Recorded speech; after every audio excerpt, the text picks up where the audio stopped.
In the Huddle was created to give student athletes, parents, and coaches an inside look at the journey through US college sport and all that comes with it. The demands, the experiences, the excitement, and the opportunities available to our student athletes from around the world. Study and Play USA facilitates a comprehensive, customised approach for student athletes and families for their whole journey, from their high school preparation years right through to US college graduation. Hello, everyone, and welcome to another episode of In the Huddle. I'm your host, Claire, and we are joined today by Coach George from Cal State Bakersfield, men and women swimming. He is the recruiting coordinator and assistant coach at Cal State Bakersfield in California. Coach George swam at the University of Wyoming, setting school records according to his bio. He is a graduate assistant coach at Bryant. And he is born and raised in England and spent a lot of his time in New Zealand as well. So he'll have a good perspective for everyone listening today about swimming in college, the recruiting process, what's it like to coach internationals and be an international coach himself at Cal State Bakersfield. So welcome to the podcast, Coach George. Thank you guys for having me. Been a former international student. I know that this is a weird process for a lot of you, so I'm happy to help out any way I can. Well, we have a lot of questions that our listeners and audience have sent through, so I'll definitely cover some of those questions about swimming and recruiting. But I wanted to actually start with your story of how you started in the college system and what your experience was like swimming at the University of Wyoming. So could you tell us a bit about that?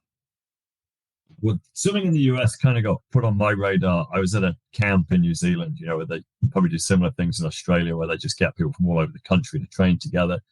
We had one of those talks with someone who'd been through the college system, and he was talking about what a great opportunity it was, and how it allowed him to swim longer and get an education at the same time, which in some parts of the world is quite difficult because of the balance between your academics and your school thing. So I thought I'd look into that.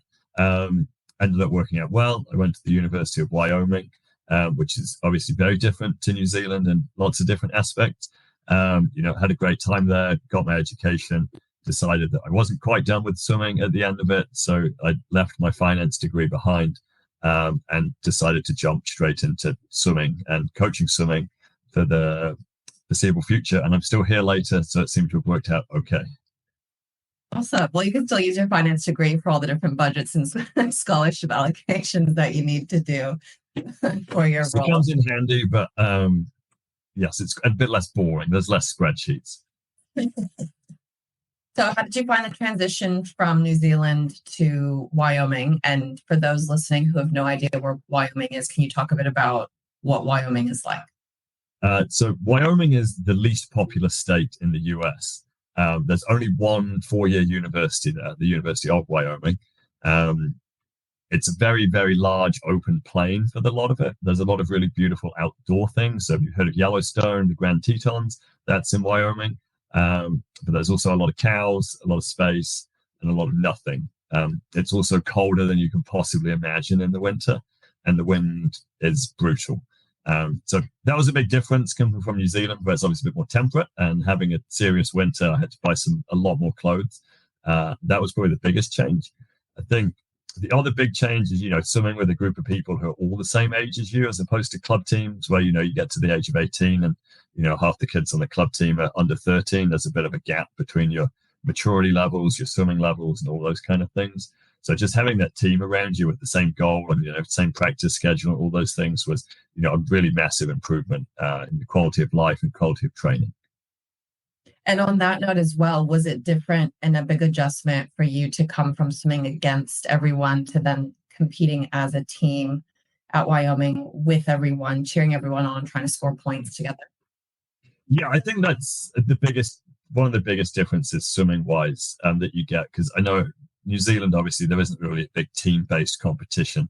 I don't know if there's anything similar in Australia or like the other countries we're recruiting from, but most international kids are really just not used to that team-based thing. So I think it's really exciting that you're actually swimming for other people, with other people, and the goal is to win or lose as a team rather than it all being about you.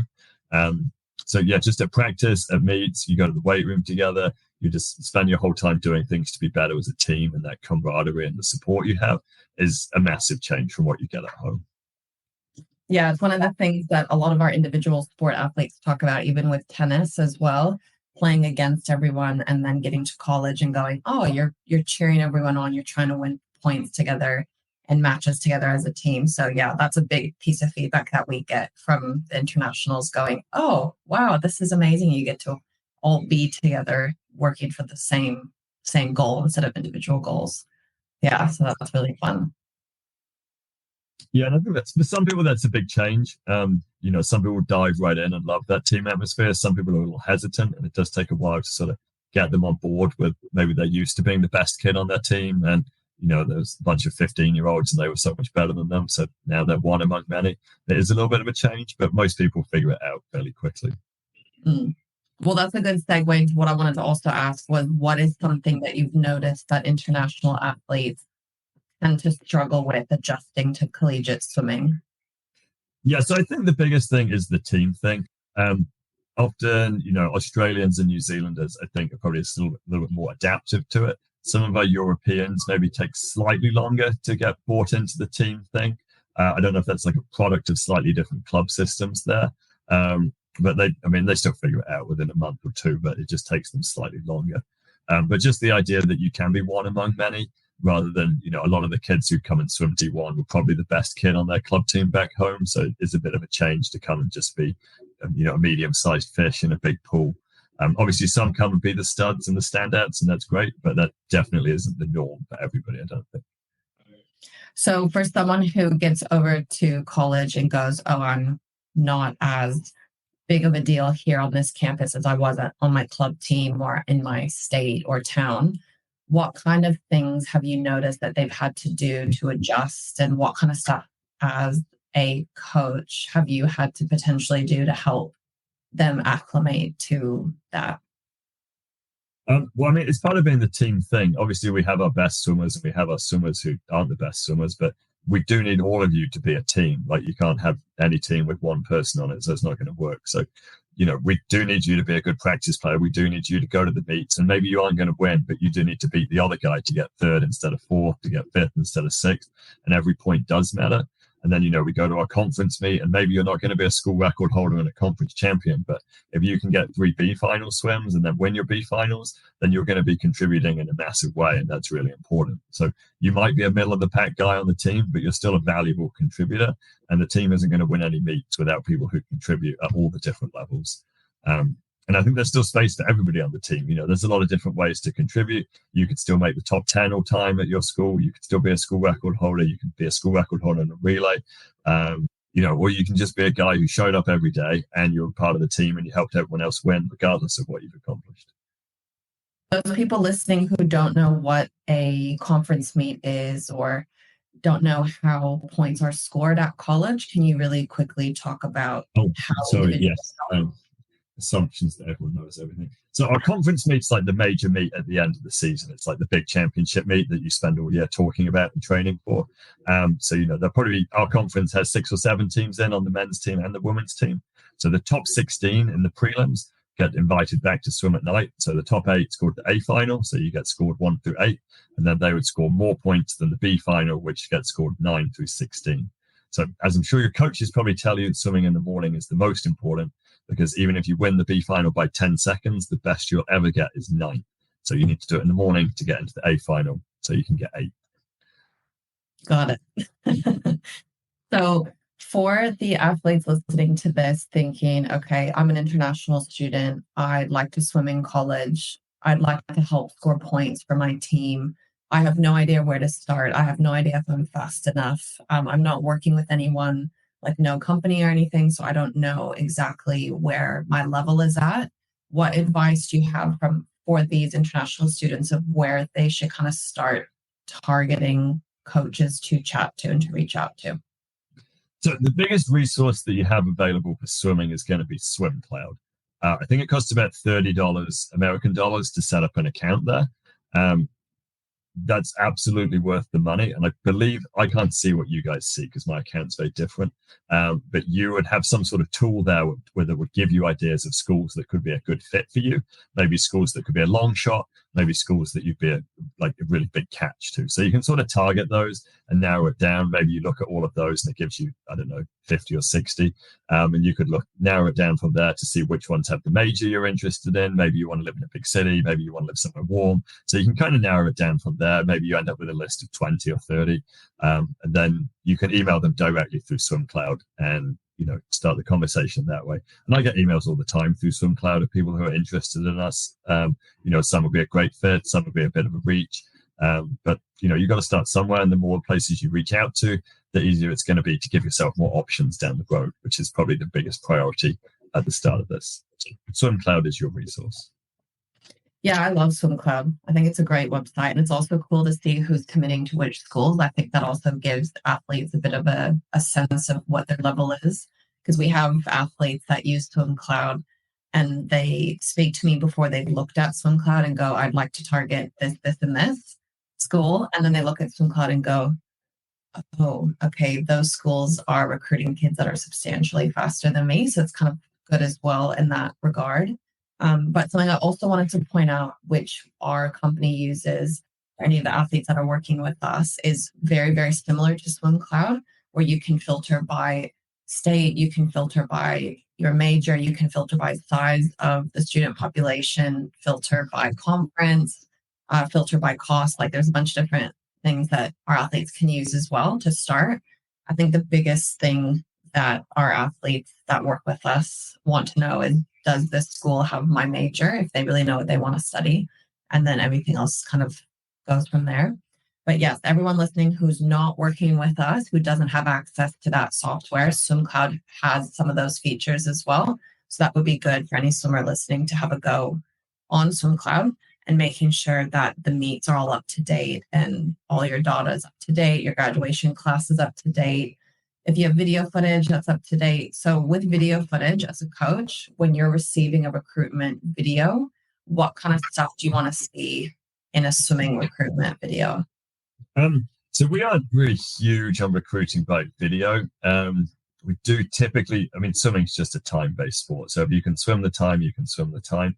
The biggest things we look at on the video, especially like a long course video, which a lot of you international kids would have, is looking at your turns. Because you can be a great long course swimmer and an awful short course swimmer if your turns aren't good. So I don't know if any of you watched like the NCAA championships or short course worlds, but like looking at Gretchen Walsh and Caleb Dressel, the majority of the races swum underwater, and those guys are so talented off the wall that's the biggest thing we're going to be looking for. And then just, do you actually look like you've got some room to grow in your things, or are you already perfect? There's a potential for more? Some of the things you tell us on SwimCloud anyway, like your height and weight and foot size, those kind of things. So it's nothing really major we're looking at on video. It's a lot of small things. Yeah. Okay. Sounds good. And wingspan, right? Looking at wingspan. Wingspan, height, weight, wingspan, shoe size is sort of the 4 metrics we look at. Awesome. I used to be a swimmer. I was very short, so I didn't have large wingspan at all. Yes. Typically, women come in all shapes and sizes for swimmers. Men, unfortunately, and I was one of the unfortunate ones, it's better to be 6 feet and have massive feet. But not to be said that you can't be a great swimmer if you're not tall and have massive feet.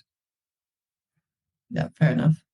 With the recruiting that you're looking for when you're having a phone call or a video call and you're meeting with someone, whether they're an international or not, one of my favorite questions to ask coaches across all sports is, what is a green flag for you when you're having a conversation with an athlete on a video call or a voice call?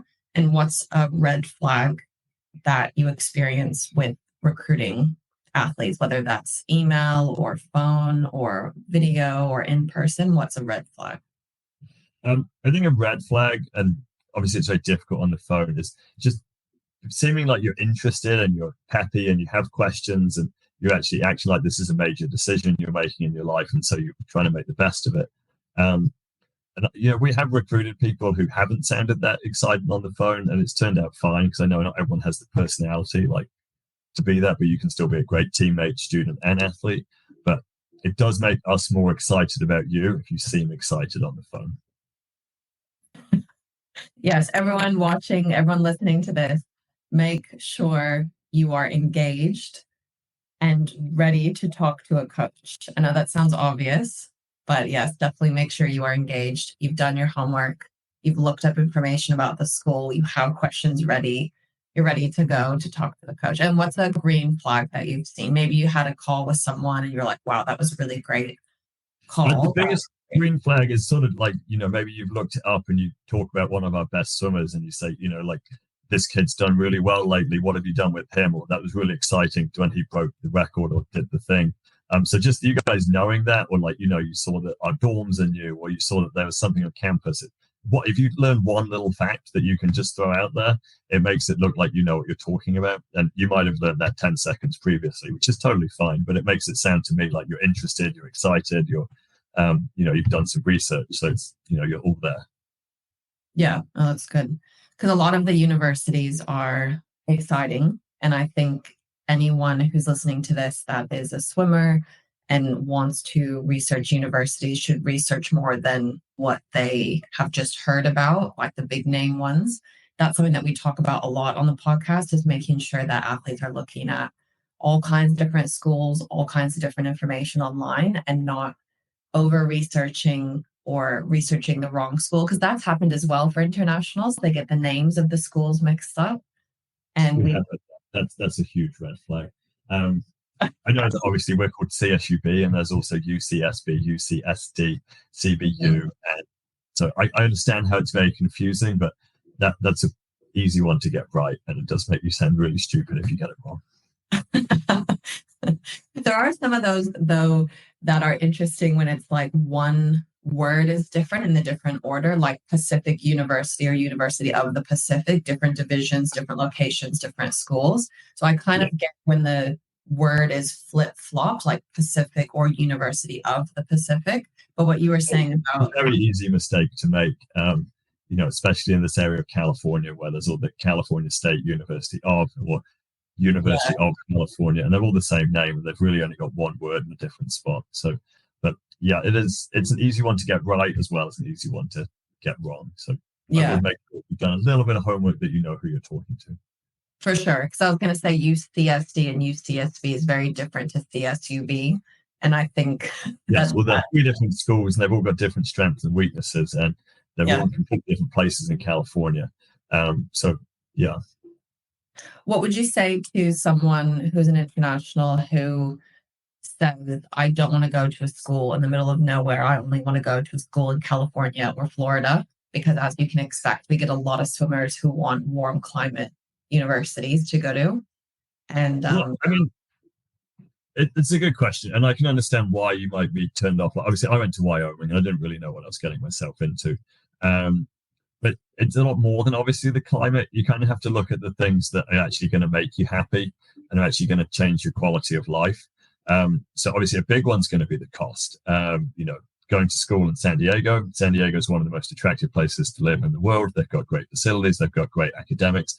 But you want to afford to live in a house there, it's going to cost you about over $3,000 a month. So maybe that's a good thing for you, but most people in our student budget, that's absolutely insane. You go to school, obviously we're a little bit more in what people would call the middle of nowhere in California, but you can actually afford to come here. You're going to get a great education. We've got a great facility. You're going to have a great time. We generally make our kids swim faster. So it might not be as, sexy as San Diego, but that doesn't necessarily mean it's going to be that much different for you day to day. Obviously, you've got loads of other places in the country like Wyoming, what people call the flyover states, which are kind of in the middle of nowhere. I think you get those college town vibes where everybody in the town supports the university. They've got some great atmospheres. There's great places. There's great people. So you kind of have to open your horizons a little bit. And, maybe it's not going to sound as cool on Instagram to say you're going to the University of Wyoming versus San Diego State. But you kind of have to look at the whole picture. Obviously, cost is a big one, whether you're actually going to be happy, whether you're going to be like a person on your team. Like a lot of people want to go somewhere to a slower school because then they'll be the big dog, or you might want to go to a faster school so you've got more people to race. But you kind of have to look at all these different things because there's the perfect school for you might not be the perfect school for the other person. But don't limit yourself to Florida and California just because they sound better on Instagram. That's going to be the thing that should be put on posters all over Australia is do not choose a school just based on the name that sounds cool on Instagram. Yes, exactly. No, I mean, there's so many places, and we go on, like, obviously I travel around the country a little bit, going to meets and all these other places, but there's places that you've never heard of that have great facilities, and that, you know, they're in cool little college towns in the mountains and things, but, you know, you'd never hear about them in Australia or New Zealand. We go to Utah Tech, which has a really nice pool in the mountains, you know, in Utah, which is a slightly different state due to religious reasons. But, you know, you've got to sort of base these things on a little fit. And so these are the schools that are within a few hours of us, but there's hundreds and hundreds across the country that all have different strengths and weaknesses, and they all have different educational strengths and weaknesses, swimming strengths and weaknesses, costs, benefits. Like, there's a lot to look at and a lot to think about past the beach and the name of the school. Yeah, I totally agree. And I think for me in my role, what makes me a bit sad is when athletes are starting off very narrow-minded like that and saying, I only want the warm climate, because I know that there's so many wonderful universities out there that not everyone has heard of, and that person could be missing their right fit because they're so fixated on California or Florida, and that's it. And they're just missing all of these amazing options. Because I also wanted to talk about the climate and how that affects the facilities of the indoor pools. So I've talked to some athletes about that, and they've been quite surprised at how good the colder climate schools are of the indoor facilities for swimming and with classes and keeping things quite connected. So could you talk a little bit about like how, as a swimmer, with being in a colder climate school, which you're not coaching at right now, but just in general, like how that relates to swimming? Yeah, so being in Wyoming, I think the coldest temperature I experienced with wind chill was close to negative 40 Celsius. So, you know, it's pretty seriously cold. One point of the year, it was like the sixth coldest place in the world. So very, very cold. Not everywhere's going to be that cold, and that wasn't every day. But if you don't like the cold, you were in for a bit of a shock. But I mean, the university's set up for it. So we obviously all lived in the dorms when we were freshmen. And then there's like an underground tunnel to get to the dining hall. So you could easily go the whole weekend where you didn't have to go to class, just going underground to the tunnel to get food and then hang out in the dorms with your friends. And then there's, like, you know, all the other places, you know, it's all set up for you to stamp your feet when you go in so you can get the snow off. It's never that far to walk across places. You know, obviously the sports facilities, they're all set up so that you can be warm and they're easy to get between places without spending that much time outside. So it sounds terrible. And, you know, there are moments where you're like, oh, this sucks. Why am I here again? But, you know, generally it's cold, but you've probably been hot before, you've been cold before, and you don't actually spend that much time outside. You go swimming, you go eat, you go to class, you go back to the dorms to hang out. So I don't know. I never really got there and thought, wow, this is terrible. I regret it. I think that's a good thing for everyone to hear, is that you are not spending a ton of time outside if you don't want to in those winter months. And I remember, I mean, it's not like the coach is like, oh, let's go for a run, or we'll do dryland outside today. Like, we have dryland facilities inside, and we can do the dryland things inside. Obviously, the pool's inside, and then, you know, in the spring and the summer where it's a bit lighter out, and then we do dryland outside, and we can go the running outside and all those things. But you just use what you've got. Like, you know, I've been in Brisbane in the winter, and I thought it was too hot for me because I was used to Wyoming. And then here, where I currently am, it's hot in the summer, so we try and spend more time inside. So we wouldn't do dryland in the afternoon. We do dryland in the morning because it's a bit better with the temperature. So it's just, you know, everywhere manages their temperature and their climate differently. But I don't think you should really be choosing a place off the weather, really, unless you're absolutely heat averse or cold averse. can you talk a bit about dryland and what dryland looks like for you as a coach at Cal State Bakersfield, and how often you're working out together as a team out of the pool? So, yeah, I think here we're quite fortunate. The other places I've worked, I've been in indoor pools, but having an outdoor pool and being able to do dryland on the deck means we can have all 45 kids do dryland together. And we're never cramped for space, which is fantastic. So we do quite a lot of dryland. You know, some of it's simple, like, you know, skipping or jump rope, whatever you call it. We do a lot of stuff with med balls, a lot of box jumps, a lot of sprints. Generally, we're looking for ways to be explosive on top of the water and try and work some of those swim-specific muscles. So, a lot of like core work, but also stabilizing with your arms or your legs. So we're looking at, balance in the water and that kind of thing, or just your explosive power with box jumps, throws, a lot of partner things. Sometimes we do things that are just fun because, it's nice to actually do something as a team where you can talk to each other. Whereas swimming, a lot of time your head's underwater, so it's a bit different. But yeah, I think dryland is a massive part of being better at swimming and generally being athletes. A lot of our kids are really talented swimmers, but they're not very talented athletes. So things like jumping, running, changing direction, being agile, being dynamic are things they're very, they need to work on. It's probably the nice way of saying it. But yeah, that's something that we're a big focus. And I think, if you're a 16, 17, 18-year-old kid, I would focus on trying to be a better athlete as well as being a better swimmer. That's really good advice. And we're partnered with a company here in Australia called Acceleration. And it was founded by a strength and conditioning coach from Australia who was in the American collegiate system. And he was saying something very similar to what you were saying on another one of our podcasts about how a lot of Australian athletes are not equipped in that sense to go over and compete immediately at college. So that's a really good piece of advice for anybody listening. So if you were a 15-year-old or 16-year-old Australian athlete listening to this podcast, or an international athlete listening to this podcast, and this person is sitting there going, okay, I feel like I'm a good athlete. I feel like I'm ready to go swim at college. I feel like I'm set. What would you recommend me to do as someone who's getting ready to go over in August or January to be the most prepared that you possibly can be to get straight into the swing of things for swimming? An easy one would be you can ask the coach what the practice schedule is, and they'll probably just tell you. Then I don't know if it's possible for you, but you might be able to mimic that at home and do something very similar.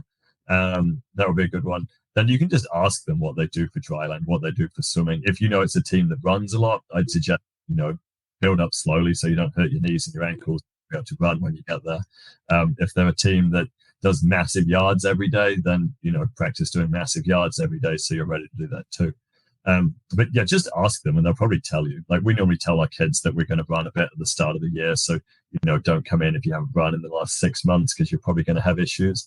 But, if you actually have a need, then we can work around that. But other than that, just ask them.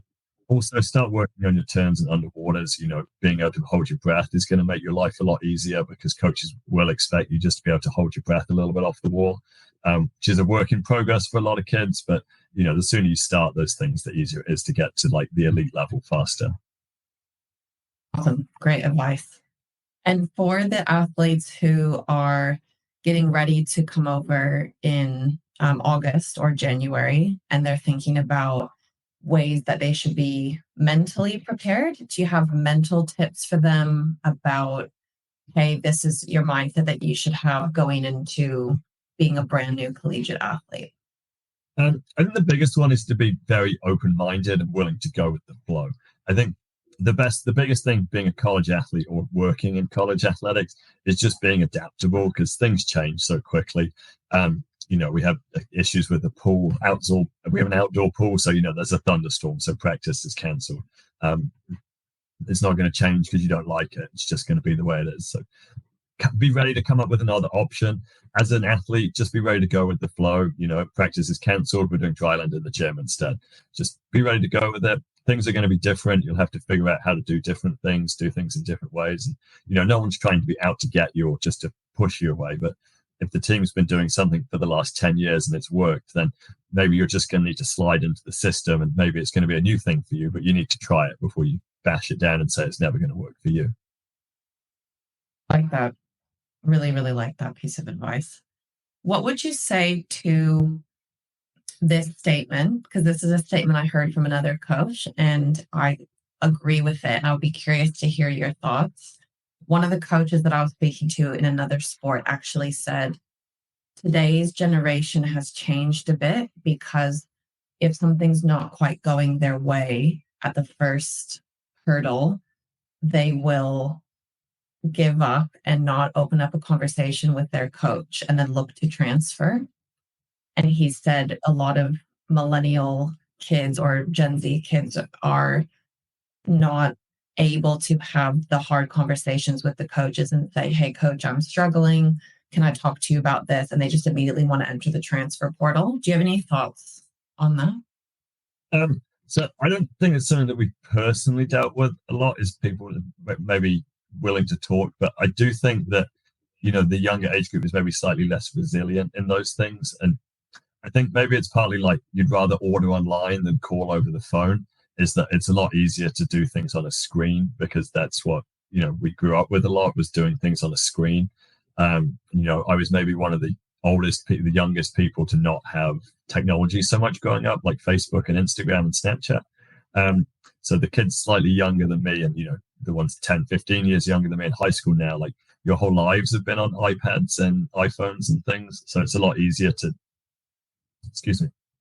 text and email rather than actually speak to someone in person. But life is done in person a lot more, especially in college athletics. Like, you actually have to deal with these people. So being able to have those difficult conversations, you're going to have a roommate. So being able to have a difficult conversation with them is probably going to make your life a lot easier. So I generally agree with that. But yeah, I think the transfer portal has generally made things easier. Like, there are bad situations and you can end up in a place that's not a great fit. So it's not like transferring is necessarily a bad thing, but I don't think it should ever be your first choice. Yeah. I like that summary. So for parents listening, if they're listening to this and they have a swimmer, a daughter or son who's a swimmer, and maybe someone's listening to this going, oh, okay, I really like what he said. My daughter or son is a bit shy. How should I help them get prepared for the world of college athletics? I think that's a really good thing for them to listen to, what you just said about having the skills to be able to have those conversations, especially if you're more on the shyer or quieter side.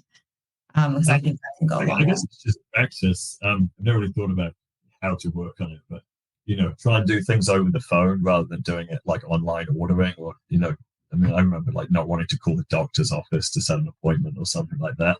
But like things where you actually have to talk to people, or just practice having a difficult conversation, or talk about something that you disagree on. It doesn't have to be about swimming, but people disagree about politics or the weather, or how to clean a car or things. You can disagree on anything, but I actually try and talk to someone about something you disagree on. Even if you don't agree at the end of it, at least you talked about it, and maybe you learned about a different point of view. Yeah, I like that. That was instilled in me a lot growing up from my parents. And I feel like I have no issue talking to people. And I think I thought that was when I was younger. I was like, oh, that's just normal that I can talk to anyone. And I realized as I got older, I was like, oh, this is definitely not normal that you have the skills to be able to talk to anyone. And I just thought everyone was able to do that. And then I've noticed talking to kids that are going through the recruitment process that we're working with, as well as kids that we're not working with. Some of them are so shy or so nervous to do this process that I worry about them a little bit for when they go to college, because it doesn't seem like they're ready to jump into that world. Yeah, I think it is difficult because there is a certain amount of like outgoingness you need. And so generally we would try and figure that out early on, and I'll pair you up with a roommate who's maybe going to be easier for you to work with. Like, I wouldn't put the quietest incoming freshman with the loudest one. You want someone sort of in between so they can draw them out of their shell a little bit, but not someone who's just going to shout nonstop because that's their loud personality. We just put the loud ones together and they can do their own thing. But yeah, it is difficult if you're a little more introverted, but it's kind of life that if you want to be on a team, you actually do need to be a team person. And sometimes that does mean going out of your shell a little bit and working with other people. So it's not easy, but I think it's something that you just have to practice. For sure. Yeah. I think the thing I wanted to end on today for this podcast was there's a lot of things I've noticed about the recruiting changing for athletes across the world looking to come swim, whereas a couple of years ago, their times would have been good enough for upper echelons of different divisions. And then now, if that was the case now, and they're looking with the same times to go to schools, everything's gotten more competitive, and the expectations of results, swimming times are faster than they ever have been before, I've noticed, as someone working in this recruiting space. So can you talk a bit about what you've seen change with that? Yeah, the competition is brutal now. Our fastest kid on the team, he just swam 41.9 103. 10 years ago, that would have gone sixth at NCAAs. Like in the whole country, he would have been the sixth best 100 freestyler. This year, he's 38. So that's the 10-year span of how fast it is. He's the first person ever to swim a 41 and not get invited to NCAAs, which has been pretty brutal. So it just sort of highlights how much faster the competition's got at the elite level. And all of that sort of trickles down that you know, you want to make a B final at the Division III conference that you're in. It's probably a lot harder than it was 10 years ago. And everything in between that is going to be a lot harder than it was 10 years ago. So I think part of this just that we have more international kids are coming up. You know, it's a deeper pool of talent, so it is harder, it is faster, and you know, there's bigger expectations that you're just gonna have to train, get better, and succeed. And you know, if you want to beat the team down the road, then you're going to need to try and work harder and do something differently than they are. But yeah, in terms of being recruited, it is hard. I think the best thing would be, like we sort of touched on earlier, don't get yourself set on going to swim at the University of Florida. You know, they've got a roster limit, and it's going to be pretty rough to get there if you're not like a top 10, top 15, top 20 recruit in the whole world. But like, you know, there are Division II schools, there's Division III schools, there's mid-major Division I schools that all have great education, great facilities, great coaching, and a great team atmosphere. And I think something that someone said to me once about swimming Division II and Division III is, you know, I sort of snobbed them and looked down on them while I was swimming and being recruited. But you look at 10 years down the road, if you can be a Division II All-American, then you can put that certificate on your wall in your office and on your resume, and no one's ever going to ask what was it, Division I or Division II. You'll just put NCAA All-American and you'll sound fantastic, which is a big deal. And, you know, going and being a national champion is pretty exciting too, which most people aren't going to do at the Division I level. I don't know if any of our listeners are good enough to be Division I national champions, but a lot of you probably are good enough to be Division II or Division III All-Americans, which is something that's really exciting, and doing that with your teammates probably something that you remember forever. For those listening who don't know what an All-American is, can you explain what that is? Yes. So being a Division I or the swimming All-American means that you're top 8 in the country in your division. So to be the Division I swimming All-American, that's top 8. It's close enough to being top 8 in the world. There isn't like a whole lot of discrepancy there. The guys who make top 8, they're probably going to be featured at the Olympics or, you know, finals at US Olympic trials. To be top 16, that's an honorable mention All-American. So it's still a big deal. It's still really exciting. You've got a final swim, and you know, whoever you're an honorable mention All-American. And that's the same thing for Division II. You're an All-American for top 8, top 16, and then the same with D3. Which again, you know, it's something that you're probably going to remember with your team forever, which is really cool. Awesome. Thank you for explaining that for all of our listeners. And I also think, to couple with the fact that you can be really proud that you're an All-American, I think the name of the university or the division that you're in is not as important as the experience that you have. And I think that's what we try and talk a lot about in this podcast, is it's all about finding your right fit, no matter what division that is, no matter what name of the school that is. It's all about finding your right fit and where you'll be happiest. I think the whole fit thing, and you know, there's different leagues of swimming, and you know, most of the kids we're recruiting, they're never going to make NCAAs, they're never going to make the Olympics, they're never going to be, you know, even US Olympic trials, a lot of them. So obviously some of our international kids, they're, you know, slightly less competitive countries. It is easier. So one of our kids is trying to go to Worlds this year. But you know, these kids are going to come here, they're going to swim fast. They want to beat the team down the road more than anything. And they want to, you know, swim fast in our conference and hopefully perform as well as they can. So you don't really need to compare yourself to the top guys in the world to be happy with what you're doing and be happy with what your team's performance is. You know, kind of the same as anything else. It's all about beating the guys closest around you. So that's kind of our goal, is to beat the teams close to us in California, rather than comparing ourselves to the, you know, Leon Marchands and Kate Dressels of the world. I actually want to finish with one more question, if that's okay. Sure. My last question would be, as someone who worked in collegiate, or who is working in collegiate athletics right now as a swim coach, as well as your experience being a swimmer yourself in college, what is one thing you would say to a listener, a parent, career counselor, head of sport, athletic director at a school, anyone listening to this podcast that is on the fence about potentially going to the US for swimming, or recommending someone that they know to go to the US for swimming, what is one thing that you would say, this is why you should go? I think the biggest thing is that you'll probably remember it forever. Like, I've been to several weddings. I'm going to several more weddings this summer for people I used to live with or swim with, or generally just be at school with. I don't know anyone else who sort of has those experiences, who doesn't have like a team to fall back on. That and you remember these friends for the rest of your life. You remember that experience for the rest of your life. You might not remember the times you swam, but you'll remember going to the meet and having fun with your friends. And all the dumb crap you do in college, because you did it with your team, and that makes it better and more exciting. So if you do get the opportunity, I would definitely take it.